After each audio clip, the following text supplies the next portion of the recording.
Welcome to the Franchise Woman Podcast, where passion and purpose collide, profits are made, and relationships forged. I'm Rebecca Monet, CEO and Chief Scientist at Zoracle Profiles, along with my co host, community advocate, speaker, author, and entrepreneur, Tracy Kawa. Our special guest today is Abby Fogel. Abby is the VP of Marketing and Brand Relations for Unleashed Brands, a youth enrichment franchise platform geared at furthering a child and adolescent development in three core areas: learning, playing, and growing. The current portfolio includes Urban Air Adventure Park, Snapology, The Little Gym, Premier Martial Arts, Class 101, and XP League. Abby has a marketing background with kid-centric brands and started working in the franchise industry in 2015. Abby serves on the International Franchise Association's Women's Franchise Committee and Women's Franchise Network Task Force. In 2021, Abby was recognized by 1851 Franchise as the young one to watch in franchising. Abby was also listed by Entrepreneur Magazine in 2022 as top influential woman in franchising. Holy moly, right? Thank you, Rebecca. Welcome, Abby. Yeah, nice. Congratulations on all of your accomplishments. Thank you, Tracy. So, Abby, first, I want to take it way back. What do you think it was about your upbringing or your childhood that led you to the career that you have today? Thanks. Yeah, I would say, like many people who you probably interview in this podcast, most fell into franchising. I was at a marketing agency prior to entering the franchising world in 2015. I always knew that I wanted to eventually go in-house to a brand, work on a corporate marketing team instead of on the agency side. And I found franchising through a youth soccer franchise called Soccer Shots. And like you said, taking it back a little further than that, I grew up as a sports kid. I was a soccer fanatic. I played soccer all year round in high school. I played some other sports, but was not very good at them, especially basketball. Was definitely not good at basketball. So found soccer. I was always in summer camp. I was always doing, lots of fun things, piano lessons and things like that as a child. And so when the opportunity came to go to a marketing team that was in a strong brand and with soccer, which I was already passionate about, it was a natural alignment. And that's really what brought me into franchising. I didn't know what franchising was. I knew it was a franchise. I had to prepare for the interview and do some, research as to what it is and how the process worked, but was lucky to enter franchising by accident. And it's been a really happy accident. I've been here for over 7 years now and have learned a tremendous amount about the franchising industry. You're so right, Abby. I don't know if there's anyone as they're growing up that says, you know what, when I grow up, I'm going to go into franchising. I really do think it's accidental. And then once you're in, you don't want to leave. I mean, you see all of this passion and all of this people building businesses, and there's some thrill and an excitement around that. So I wanted you mentioned earlier offline that you were both a franchisee and now you're on the franchisor side. Can you address that just a little bit? Yeah, sure. So when I was at Soccer Shots, when I was there under the corporate marketing team, I was a director of marketing there. The territory that I lived in came up as a resale opportunity. And my boyfriend at the time, now husband, purchased that for a few years. And I helped him run the franchise for about 5 years, which was a really great experience being at corporate and then also being on the franchisee level. And so I think that experience is really invaluable because being able to relate to franchisees now in my current role as a franchise development marketer, being able to relate to people, understanding what they're going through with that decision, and then how that is really a life-changing decision. That experience as a franchisee has really helped me, helping him in that business. Nice, beautiful. Abby, what kind of philosophy do you think that you've carried with you from marketing, about helping people now that you use today? That maybe like a lighthouse that kind of guides you.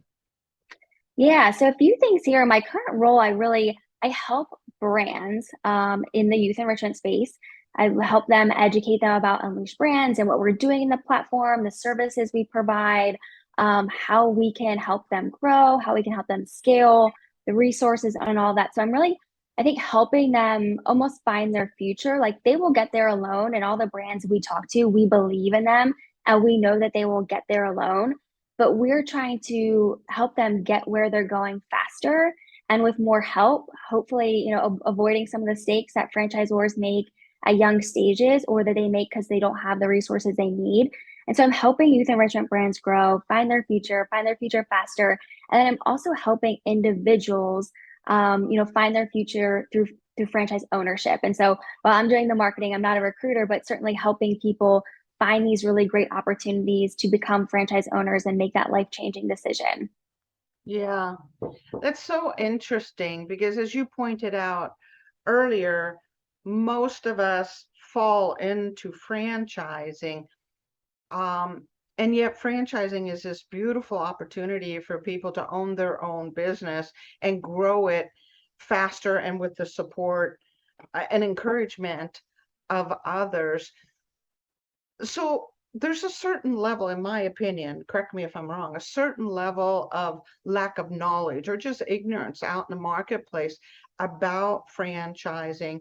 So when someone's going to look for a business, is franchising top of mind, or are they looking for going concerns, or are they, okay, what business can I start on my own? What is top of mind, and how do you deal with that with your skills as a marketeer? Yeah, Rebecca, you're 100% right. Most people are not looking for franchising or know that they want franchising. And there's just also this misconception out there that franchising is McDonald's and Subway Yeah. and only fast food. And really, in the children's sector, in youth enrichment brands, there are so many amazing brands out there. Obviously, the brands in our portfolio helping kids do, STEM classes and build drones and build robotics. And when you think of franchising, you don't think of concepts that help kids learn, play, and grow, or places like the Little Gym, places like Premier Martial Arts and doing karate. And so you don't think of that. And so more of the pitch for marketing for franchise development is not just franchise opportunity, because like you said, most people don't know they want to buy a franchise, but they do know, or they are looking for more time with their family, more flexibility. They want to be able to make their child's soccer game instead of being stuck at their office from 9 a.m. till 7 p.m. and they have no work-life balance, and they don't have control over, their bonuses and their pay and their PTO and all of that kind of good stuff. And so they're looking for a different lifestyle. They don't know that franchising is the fit for them. I also think there's a misconception that all franchises are very expensive. We have a lot of low cost franchises in our platform that are affordable and that allow individuals to still be business owners. And so not all franchises also have that high price tag. And so I think if you can help, individuals realize what their lives might look like, what their communities might look like with that concept, with that brand in their community, I think that's more of the selling point versus just the blatant franchise opportunity, because people are not looking for franchising specifically. You really have to tell them and show them what their lifestyle could look like. So I got very excited when you just mentioned about community as well, because it's really true. And it was amazing the way you just outlined all the benefits to the individual and their family. I was wondering if you can talk a little bit more. And this is a personal passion of mine.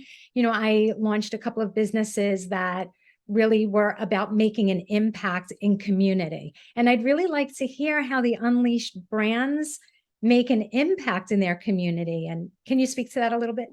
Of course. Yeah, I'd love to. All the brands under our platform are unique in their own way. And as Rebecca mentioned, when she read my bio, they all help children learn, play, and grow, and at different life stages. And so the Little Jamie could start at 4 months old. And then we have Class 101, which is kind of the bookend of what we would call our Candyland board. And that helps students prepare for college. And so all of these programs are transforming community, transforming kids, helping kids learn self-discipline, confidence, respect. And so I also think about programs like XP League, which is an esports franchise. And again, a lot of people think, okay, esports franchise, they're just gaming, they're just a bunch of gamers. But the opportunities that some of these franchises provide for kids are really unique. And so for XP League, when I think about that in a community, I think about the kids who were unlike me, who were not traditional athletes. I took a very traditional athlete path. I played soccer, then I played club, and I played year round. I traveled, I went to tournaments, and I had some really amazing opportunities. And not all children play sports. Not all children have the ability to play sports.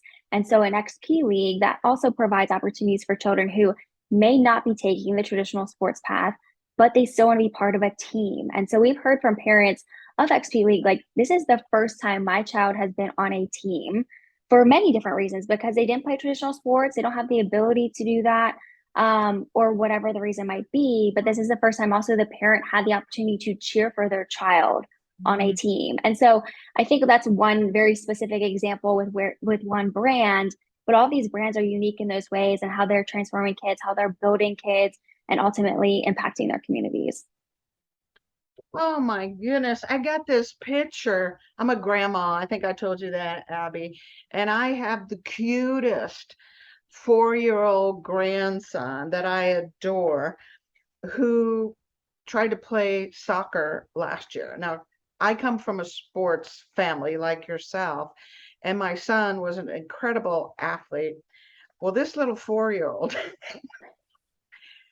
we call him the herder because he's out there playing soccer. He doesn't realize he's got to get in there and get the ball. He's around the edge, just kind of herding people. And my son is like, he can't be my son. He just can't be his son. Because he doesn't seem to have that sports inclination. But he loves being with others, and he loves the idea of being on the team. And I'm not saying soccer is right or wrong for him.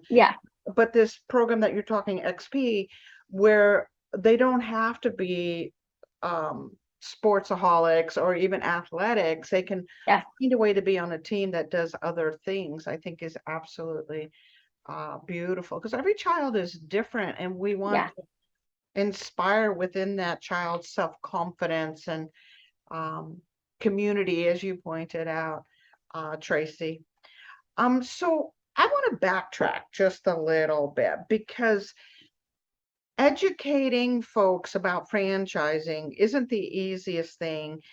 And you talked a little bit about, helping people find their future and find it faster. How do you then get someone, how do you transfer that passion when someone is not yet aware of these opportunities? What do you do as a marketeer?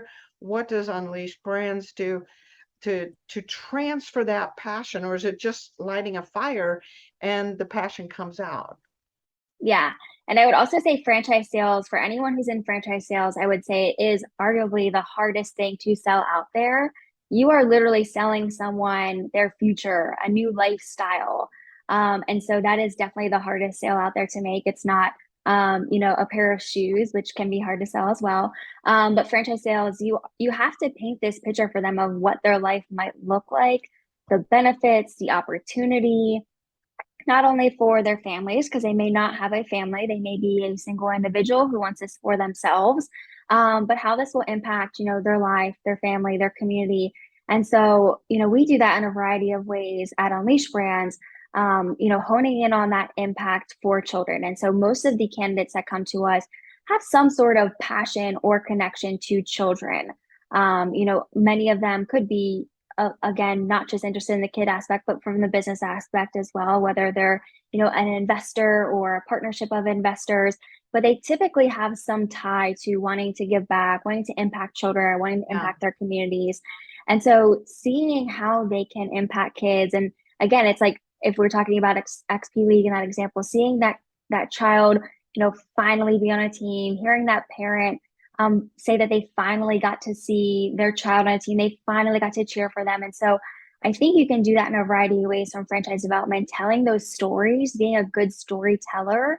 A lot of us, want to tell the franchisee testimonials when it comes to franchise development, because that helps paint the story. And of course, we're doing that as well, because you want them to imagine what their life would be like as a franchisee, but also telling the stories that your consumer marketing team is using as well. And so I spent several years in consumer marketing before now being in franchise development marketing. And so I heard a lot of those awesome stories, a lot of those parent testimonials, a lot of those life-changing, things, even though we were dealing with children, can be very impactful in a child's life. And so telling those stories too that your consumer team is telling about how those kids are, their lives were changed, how they built self-confidence, how maybe they were shy and timid at the start of, classes with Premier Martial Arts, and now they put on their, their gi and they run in and greet their coach and give them a fist pump or whatever it might be. But being a really great storyteller and then casting that vision for what their life could be like, what the lives of the children in their community could be like as well. Again, painting the future, right? Yeah. Yeah, and so I'll go back to, something I said before when we were offline, is just something that I have here at my desk is marketing is enthusiasm transferred to the customer. And so I really believe in what we're doing here at Unleash Brands, helping brands grow, providing support for them to grow and be all that they can be as a brand. And then our brands that we are, advertising for franchise development opportunities, really believing in the franchise opportunity, the franchise model, and how someone can be a business owner through franchising and impact their communities. And so, I think you can call enthusiasm passion as well. The quote just happens to say enthusiasm, but I think if you're really enthusiastic and passionate about your brand and your product or your service, being a great marketer is transferring that enthusiasm to the customer. Beautiful. Just very, very well said. I mean, I find you personally to be very inspiring. So from this background, coming up, playing sports, understanding what it's like to playing on a team, then helping your husband with his franchise. So understanding it from the franchisee perspective, now working in business development, marketing, all of that on the franchisor side, I see this incredible timeline where you're able to express all of that amazing passion and enthusiasm that you have. So I'd like to project out for a minute, which is something that I don't usually do. I kind of usually leave it for Rebecca to do all that big vision stuff. But there's something about how you're portraying things that really makes me want to ask you, when you think about yourself, like 10 years in the future, 20 years in the future, like I even have the chills asking you this. What do you want people to say about you? How do you want your career to have been perceived? Yes. I love that. That's a great question. And even when I think back 5 years ago from now, even if you would have asked me candidly last year at this time, what I would be doing this year at this time, if I would have said I'd be doing mergers and acquisitions and talking to founders to join our platform, I would have had no idea that's what I've been doing. And so I also just encourage people that your career does not have to be a linear path. And I think we all want to go from like coordinator to specialist to manager to director to VP, and those like beautiful, nice and neat titles. And they don't often go that way. And mergers and acquisitions is not something I saw myself in, but it's been a really great experience for me to grow as an individual in business. And so back to your question, and what I hope people remember is just, someone who was very relational, someone who could help them find their way, someone who was there from a support standpoint. When I think of the brands that I talk to from a mergers and acquisition standpoint, I hope that they think of me as someone who can be a resource, someone who believes in them, who believes in their brand, and someone who truly wants the best for them as a brand, who will help them grow, who will, help them and their franchisees grow, who's guiding them in the right way. And also, when I think about people who I admire in franchising, I think of them as connectors too, and people who are always willing to be there for you. Someone who you can go to for advice and guidance, and I've had, been very lucky to have some great mentors in my franchising career, and they have been people who have been very relational, who I can text, call, see at an event, and so I hope that people think of me as very relational, as a connector, someone who's willing to lend an ear. Pick up the phone, call me, text me, FaceTime me. I want to chat with you about what's going on and what you're dealing with. And same for the brands and same for any of the franchisees that we bring on. Beautiful. So yeah, it goes back to the connector, the community. and this common theme you have of helping people find their way and acting as a resource. So, and part of that, you then is involved with the IFA Franchise Women's Committee, as well as the Women's Franchise Network Task Force. I would think these talents you have would be very valuable in those organizations. Could you elaborate on both of those roles that you have and committees and what they bring, especially to women? Yes, of course. So, as you mentioned, I sit on the IFA's Women's Franchise Committee. And the purpose of that is really to empower women in franchising and connect women, be a resource. And so we meet a couple times a year, talk about a variety of topics. We put on several different things. There's a few things that sit under the Women's Franchise Committee. There is a podcast that interviews, some women in franchising. There is the annual leadership conference, which is the day before the IFA's big convention every year that we put on. I was actually on the annual leadership task force last year.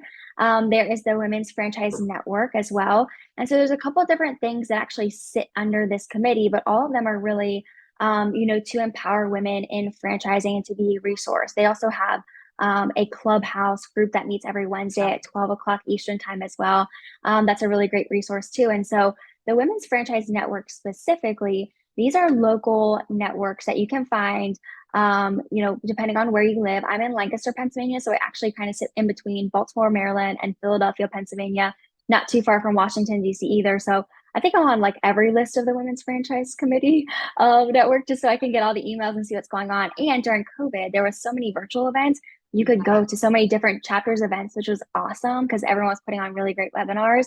And so it's really just an opportunity for individuals to get together, network, meet other women in franchising. You might meet a mentor there. You might meet a friend. You might meet a peer who is in a very similar role to you that you can lean on for support and guidance. And so, for example, the Women's Franchise Network of Philadelphia, they've put on several webinars, but lunch and learns. Last year they did a winery event.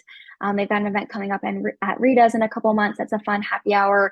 Just a chance for people to get together and meet, locally and see others out there. And so if individuals are listening and not involved, I would certainly encourage you to seek out and see if you have a local women's franchise network, because they're a really great resource and typically have a lot of really great events for women in franchising.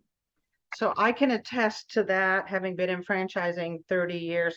In fact, when I saw your event in Philadelphia, where you're going to Rita's, I'm about ready to fly in just for that. Let's go. Love it. My nephew got married, as I mentioned, in the Lancaster area in October. And my number one goal outside of going to the wedding was to go to Rita's. And it was that time of year where they were starting to close. Oh, yeah. So we went to 5 different Rita's. I was driving all over Philadelphia, myself and my brother and his wife. And I was so disappointed because I left not getting a Rita's. Oh, no. So go to the Franchise Woman Network meetings, especially in Philadelphia right now. Especially if they're giving out free Rita's, then definitely go. You gotta go. You gotta go. Oh my goodness, I love it. I gotta say something. I was talking to Tracy about this, I think last week. I had a conversation with Pete Baldine, who I'm sure you know, and I was talking about the young women that are coming up in franchising today, are the different breed of women than when I first got into franchising in 1993. We were a very small minority and we were competing for roles, and there wasn't quite the support and the nurturing and the mentoring woman to woman or even man to woman back in 1993. The breed of women today, the young ones like yourself, Abby, are learning to be a tribe and supporting one another, encouraging one another, building community. And the men are also doing what they can to, encourage, promote, educate, whatever, build that woman up through her career. So I can't wait to see what franchising and women in franchising are going to be 10 years from now. Yeah, it's amazing. And I also attribute that to a lot of women who have come before me, and I come from others before us as well. I mean, there's so many strong women in franchising that I have learned from, who have taken me under their wing, taken me along to dinners and events at franchising conferences when I didn't know anyone. And so I really attribute that to women who are paving the way for the younger ones like us and giving us a voice. This podcast is an example of that. Giving women a voice in franchising to tell their stories and what they're passionate about. And so I think there are these more opportunities. And I also, as you mentioned, I love that people are cheering each other on. I feel like I've gotten franchise friends now, like they're actual friends. I want to go see them. I want to spend time with them. I love when people post on LinkedIn, they've got, a great new job or something like that. And I already know about it because they've texted me and told me, they called me and told me because they wanted to tell me. And I was so, so excited for them. And so I do love the connections I already made among women and obviously among men too, but in franchising that are obviously job related, but also go a little bit further than that. And I feel like there's a lot of people who I could also call friends in franchising as well. Yeah. Oh, Wonderful. I'm envious, honestly. I got to tell you, I'm envious that I'm at the latter part of my career that I didn't get all this. So I'm going to sit here and just be green, but at the same time, thrilled. Just absorb it all, Rebecca. Just I am. absorb all of this from Abby. I'm just soaking it all in. Love it. So, what do you think, or maybe what have you heard, are some of the barriers to entry to franchise for women that are actually misconceptions? And how would you handle those objections? Mm. I would say franchising in general is, is still male dominated, although we're chatting about all the really great opportunities for women, whether it's through committees, through podcast opportunities. It is still a male dominated industry.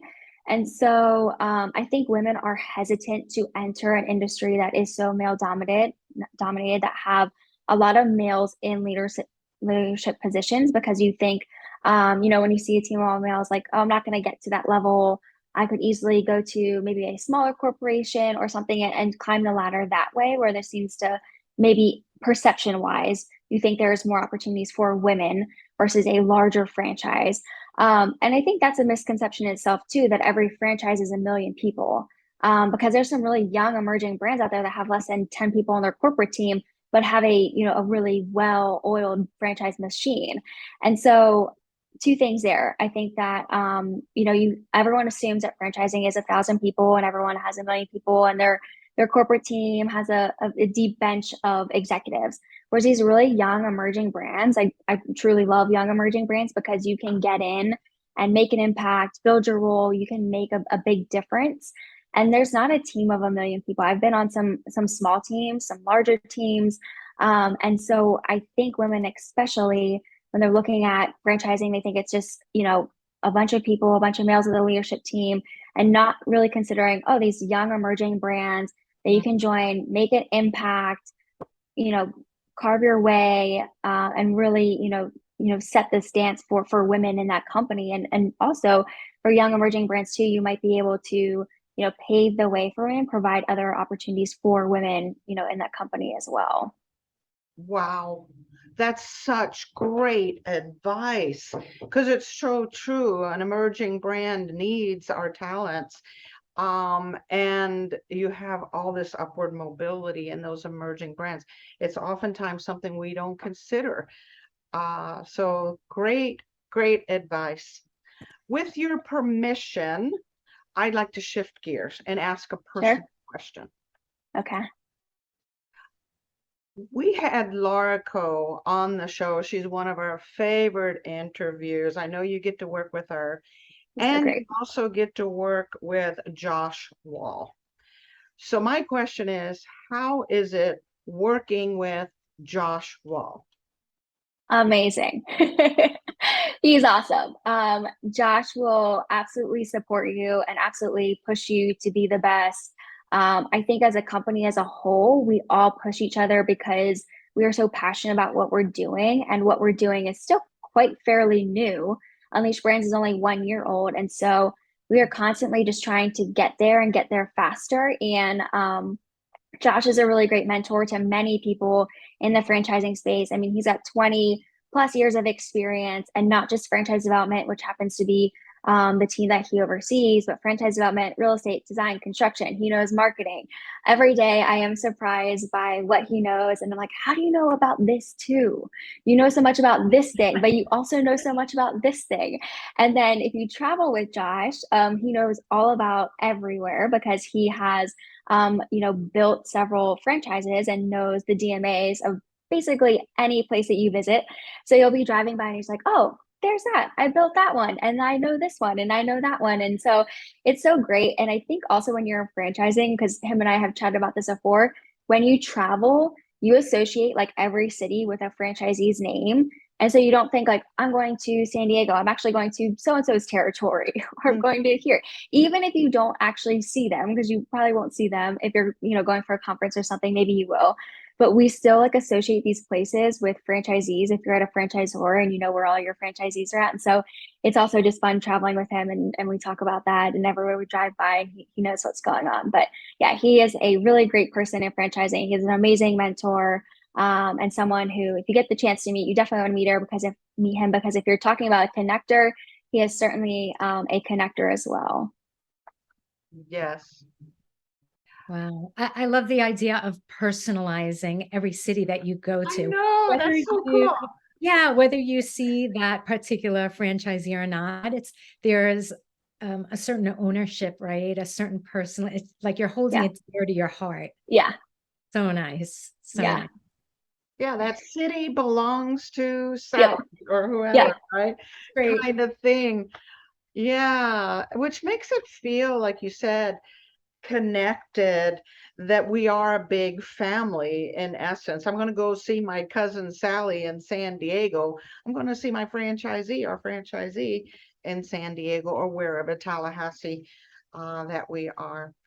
Yeah, Oh, that's one of the so fun about being in franchising is you've got friends all over the place. Like everywhere you go, you probably know a franchise friend there, which is really awesome. And I've gotten together with some franchisees. May I was in New York for a conference and got coffee with a franchise friend who happened to live in New York, but wasn't associated with the conference. So I was like, hey, I'm in your city, like let's grab coffee or do something. We met up for coffee and it was super fun. But yeah, when you're in franchising, you've got friends everywhere. yeah, and these are lifelong friends too. I can tell you, having been in this world for 30 years, they are lifelong friends. If you ever decide to do couch surfing, I think is what they call it, where you just travel and you call Yes. someone up. You haven't heard this term, Tracy? No, Surfing. Oh my gosh. Yeah. You heard it right, Abby? Yes. Yes.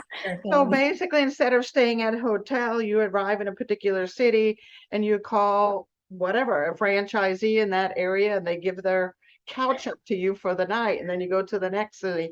So it's called couch surfing. I think it was started calling that when bands started doing that. Bands that were first starting out couldn't afford. Rebecca and Tracy, you are welcome at any point to come to my house and couch surf. I do have a guest bedroom as well if you prefer to stay there, but you're welcome to also come couch surf if you ever find yourselves in Lancaster, Pennsylvania. I love it. I love it. And same here. If you ever make it to Arkansas, which is actually quite beautiful, please, you can couch surf.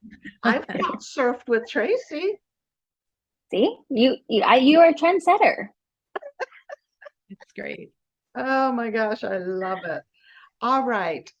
So let's talk about any like turning point in your life or obstacle you had to overcome or something that changed who you were or enhanced who you were. Is there any experience in your life that you would consider pivotal, or when you reflect back on it, you can see has made you who you are? I mean, probably so many different things in my life, but I think a lot of people right now thinking back to COVID and how much changed. I don't know if I can say changed as a person, but I think a lot of us, maybe our mentalities changed or what we thought we knew changed. And so I think COVID showed a lot of people, marketers in general, businesses in general, like what we thought we knew could like change in a moment. And so I think back to COVID when I was working, for that youth soccer brand, Soccer Shots, and all of our programming was in person, and we had the way we did marketing, and we did and did it very well. And then, overnight we couldn't serve children in person, and we couldn't be we all had to be 6 feet away from children. It's like, how do you possibly do that? And franchisees were then ultimately shut down completely for a period of time. And so we had to constantly innovate. We did soccer via Zoom, which sounds crazy, but we did it, and parents were looking for opportunities for their kids to have fun. We did video recorded sessions as well. And so I think COVID showed a lot of marketers, showed a lot of businesses that anything could change at like a given moment. And you have to be prepared to adjust your strategy at any time. And I think about that even still, we're still seeing, little things here and there. And even, beyond 2020, 2021, and early this year, everyone just having to really remain very flexible. Not necessarily in their goals, but in the ways that they're getting there. And I think what we're doing at Unleash Brands too, we always have goals in mind as far as what we're doing for, target signings and things like that. And we are creatively getting there, still wanting to get to that goal, but creatively getting there by in which way we do it. And so I just think that, COVID showed a lot of people that things can change and you have to be flexible. I think even the workforce, I'm working from home right now. And so I don't know if I would have had this opportunity prior to COVID when everyone was very steadfast in being like at an office. And now that franchisors have opened up, that flexibility, it allows individuals like me to work for more companies that I may not have had the opportunity to work for prior to that time. Flexibility. It's like a word that we all need to embrace. I was listening to a personal growth trainer a number of years ago, and one of his favorite lines is, "He who is most flexible wins." He who is most flexible wins. And I think COVID taught us all that we have to be adaptable, we have to be flexible. And if we rest on our laurels, and that's it, a lot of us are, right? We're resting on our laurels, and there's a shakeup like what COVID did, and we don't adapt. It's going to have a negative effect, and it's going to have a positive effect if we're comfortable with that. All right, Tracy, I'd like you to do a wrap up, but before we do, Abby, I want to make sure people know how to get hold of you and how to learn about Unleash Brands and the platform. How do we get hold of you? How do people get hold of you? Yes. So of course you can always reach out to me on LinkedIn. It's Abby Gruber Fogel on LinkedIn. Reach out to me, shoot me a message. I would love to connect with you. As I've mentioned, I love learning from those in franchising, hopefully being a resource to them as well. If I can connect you to someone in my network, or if I can help you with anything that you're working on, I would love to, just do that and be a resource for you. So obviously look me up on LinkedIn, connect with me there. As far as Unleash Brands, you can go to unleashbrands.com. That will tell you all about the brands in our platform, what we're doing as a company, as far as helping brands grow, and bringing more brands onto the Unleash Brands platform. And it is a rocket ship. I will tell you that we are going fast and moving at a very fast pace. And that's what makes it super exciting, everything that we're doing, and we're really growing. And it's been a really exciting opportunity. But look us up there at unleashbrands.com, find me on LinkedIn, and I'm happy to be a resource to you. Okay, Tracy, I'm going to interrupt for a second because this is the third time I'm like, I got to ask Abby about that. Platform. You've used the word platform. Can you define that for us? Yeah, so I would say we are, very thoughtful in saying platform, because we don't just consider ourselves a portfolio of brands, because we truly do support these brands. And so when they come on to Unleash Brands, which is a platform, they're getting our technology. So we have a couple different enterprise platforms. We have a command center, which is our main hub of all things technology. We have what we call the cockpit, which is basically like data that a franchisee would come in, see how they're doing as far as sales. There's benchmarking and things like that. We've got Unleash Brands University, where we train franchisees and individuals. And so we don't just consider ourselves a platform like we're just collecting brands. We're actually bringing brands onto this platform, our rocket ship, and really supporting them and helping them grow. And so that's why we say platform and not just portfolios, because we're bringing them onto this proven platform. It actually, if we didn't go through the whole history of Unleashed Brands, but started in 2010 with Michael Browning Jr. creating Urban Air Adventure Park. And that process, that system has been refined for the last 10 years with a very strong management team.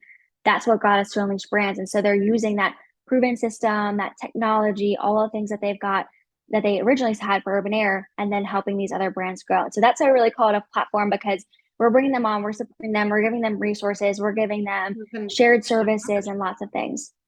Yeah. Literally the rocket ship. It's like a rocket ship. Yeah, a platform where we launch a rocket ship. Okay, thank you for clarifying. And one of the quotes that we say about the rocket ship is, if you're offered a seat on the rocket ship, don't ask which seat, just get on. Let's go. That's wonderful. Yeah, it's great. I love it. Tracy, your final thoughts? Ladies and listeners, there is just so much to unpack here. The thing that really jumps out at me is that, look, I have a marketing background. So you can have a marketing background and all of this enthusiasm, but a person can still lack the knowledge. And then you can have a person who has all of this knowledge, but not have that enthusiasm or that way to connect to others. And I find it so, I don't want to say empowering, but like so enriching and so wonderful that, Abby, you seem to have mastered, or you're in the process of mastering both, right? This tremendous ability to infect others with this positive energy and this belief in themselves and their brands. And at the same time, you have all of this knowledge, the history of Unleashed Brands, the players, the people who are the coaches, the mentors, right? And you're positioning yourself in this pinnacle almost, where you're one day going to be turning around, if you're not already doing it, which actually I'm sure you are, mentoring others. So I don't know about you, Rebecca, but I definitely see Abby as the president of IFA one day. I mean, I don't know if you're hearing this too, but that's what I'm hearing. And I love how you are sharing that knowledge and that enthusiasm with everyone. So thank you. And thank you for taking the time out and being here today. I appreciate it. You ladies are both wonderful and so easy to talk to. And I appreciate this opportunity being on the podcast. And this has spread my passion about youth enrichment brands and franchising as a whole. And I'm really happy to have this opportunity. Thank you, Abby. And I'm in agreement with Tracy. And this is probably why you were one of the influential women in 2022. So we'll look at 2032 and see what's going to happen. So thank you again. And thank you to our listeners for listening in to The Franchise Woman, where passion and purpose collide, profits are made, and relationships are forged. We'll see you next week on another episode.